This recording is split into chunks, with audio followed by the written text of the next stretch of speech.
বাস্তবতাটা হচ্ছে কি, ম্যাডামের যে কন্ডিশন সেখানে সিসিইউতে গিয়ে দেখার মতো আমার কোনো রাইট নাই। এটা হচ্ছে যে ডক্টরদের পারমিশনের বিষয়। আমার যেটুকু কথা হয়েছে, professor doctor AJM Zahid Hossain তিনি ম্যাডামের সার্বিক তত্ত্বাবধান দেখভাল করছেন। তিনি বিএনপি স্থায়ী কমিটির সদস্য একজন বটে।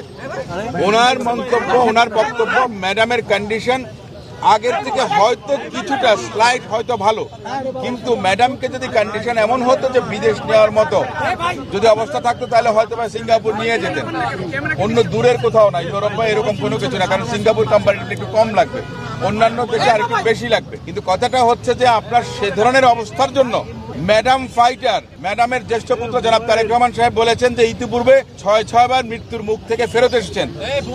এই ভদ্র মহিলা, এই মজলুমের নেত্রী ফ্যাসিস্টের বিরুদ্ধে আন্দোলন করেছেন, সংগ্রাম করেছেন।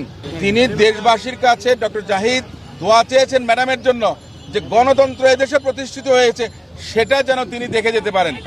এবং এটা আমরা কামনা করি যে সমগ্র বাংলাদেশের প্রতিটি মসজিদে, মন্দিরে, গির্জায় বেগম খালেদা জিয়ার জন্য দোয়া চাওয়া হয়েছে। আমি এখানে আসার আগেও আজকেও একটা এতিমখানায় 200 বাচ্চাকে খাইয়ে এসেছি। গতকালকেও এতিমখানার এতিম বাচ্চাদের জন্য আমরা বিভিন্ন জায়গায়, এই যে এতগুলো মানুষের কোটি কোটি হাত, এখানে মিরাকেলের দরকার আছে এবং সেই মিরাকলটা হোক এটাই আমাদের প্রত্যাশা।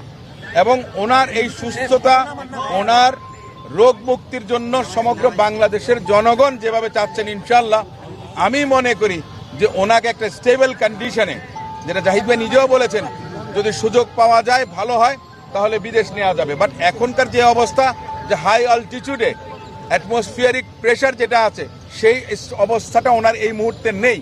তবে ইনশাল্লাহ আপনারা সবাই যদি দোয়া করেন, দেশবাসী যদি দোয়া করেন, সবকিছুই কিন্তু আল্লাহ করতে পারেন। এটাই আমাদের একমাত্র ভরসা, এটাই আমাদের প্রত্যাশা। কিছুটা কিন্তু সেটাকে স্টেবল বলা যাবে না, কিংবা খারাপ হয়েছে তাও বলা যাবে না, এই মাঝামাঝিতে আছে। শুধু একটা উত্তরণ দরকার যে ওনাকে মনে করেন যে ফার্দার যারা প্রোটোকলটা মেনটেন করতে পারবে সে ধরনের ট্রিটমেন্ট যেন পেতে পারেন, অন্তত সেই অবস্থাটাতে উনি আসুন, এটাই আমাদের সবার দোয়া এবং প্রার্থনা।